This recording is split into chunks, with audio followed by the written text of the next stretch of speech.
or around that time period, that's when the Lord gave Eldar Riyah the revelation of who all the tribes were and had him break it down. Why? Because the Most High was closing up the breaches among all the tribes. So is that more? A little more.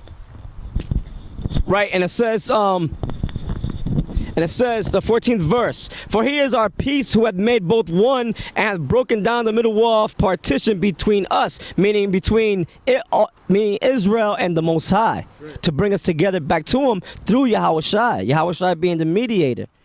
Having abolished in his flesh the enmity or the hatred, all right, and us being enemies to the Lord, even the law of the commandments, which because of the law, that's what us breaking it made us enemies to the Lord, contained in ordinances, for to make in himself of twain one new man, so making peace, bringing all Israel together in that one banner underneath Yahweh Shai, and that he might reconcile both unto the Most High in one body by the cross, the northern kingdom and the southern kingdom both together in Yahweh Shai, having slain the enmity thereby, meaning the curse of that law, man, that was keeping us away from the love of Yahweh, you know. And it says, and came and preached peace to you which were afar off, and to them that were nigh. For through him we both have access by one Spirit unto the Father. Now therefore ye are no more strangers and foreigners, but fellow citizens with the saints and of the household of the Most High, which that household is the household of King David, all right, coming back again, the house of David, all right. And it says, and are built upon the foundation of the apostles and prophets, Yahweh Shai himself being the chief cornerstone, in whom all the building fitly framed together groweth unto an holy temple in the Lord, in whom ye also are builded together for an habitation of the Most High, Yahweh Ba'ashem, Yahweh Shai, through the Spirit. All right, so let's read on, brother.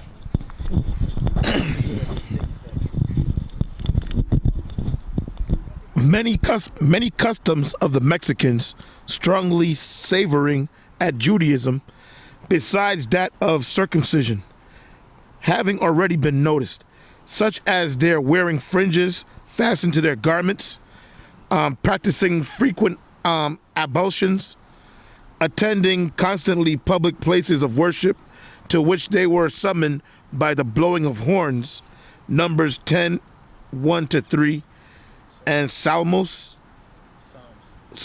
all right, 81 and 3-5. 81, 3-5. And Numbers 10, 1-3. Yep, I got it. Read that real quick. Yep. All right, Numbers chapter 10, verse 1. It says, and the Lord spake unto Moses, saying, make thee 2 trumpets of silver, of a whole piece shalt thou make them, that thou mayest use them for the calling of the assembly and for the journeying of the camps. Yep. And when they shall blow with them, all the assembly shall assemble themselves to thee at the door of the tabernacles of the congregation.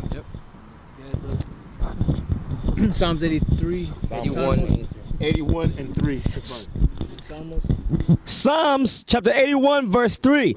Blow up the trumpet in the new moon, in a time appointed on our solemn feast days, for this was a statute for Israel, and a law of the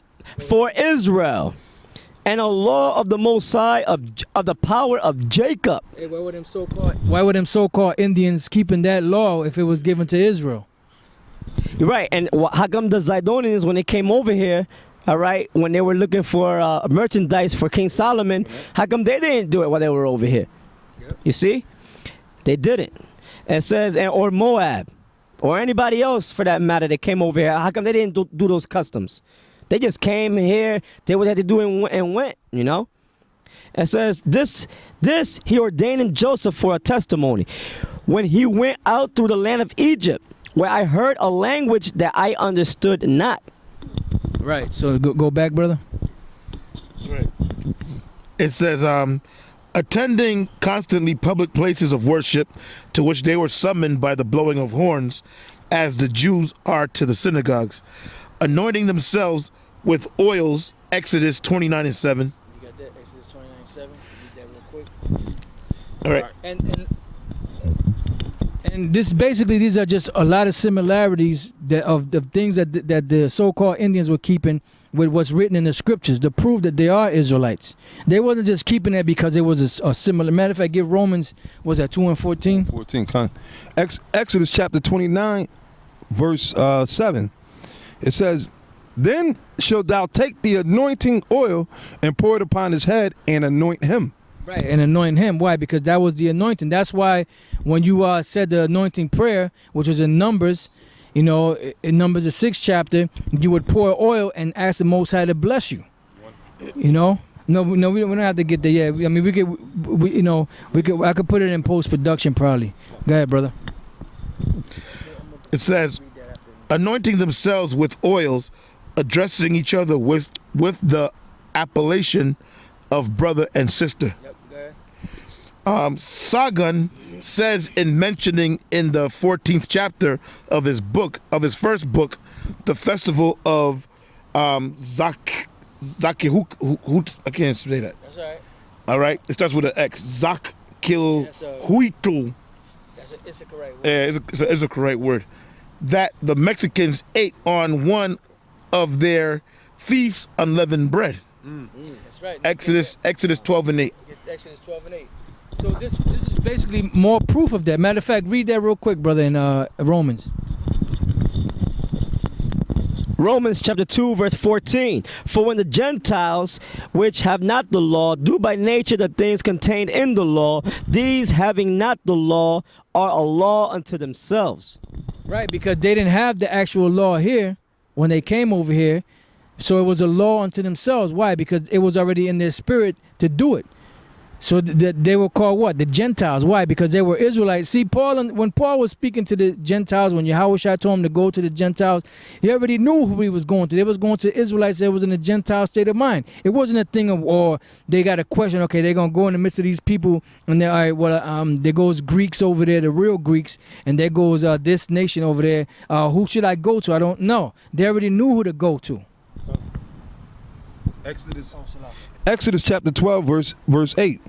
Verse 8. I'm sorry, because these people already was keeping the customs and laws that was in the Bible. Go ahead. Right, Exodus 12 and 8.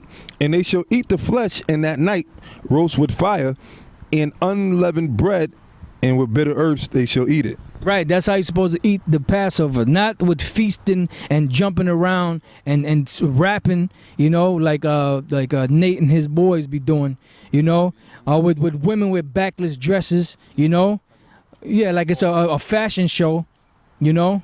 When they sang back then, they were singing songs of joy, you know, because there were certain, you know, the Lord had delivered them for certain situations. Right. But that's another lesson. But let's get one more, brother.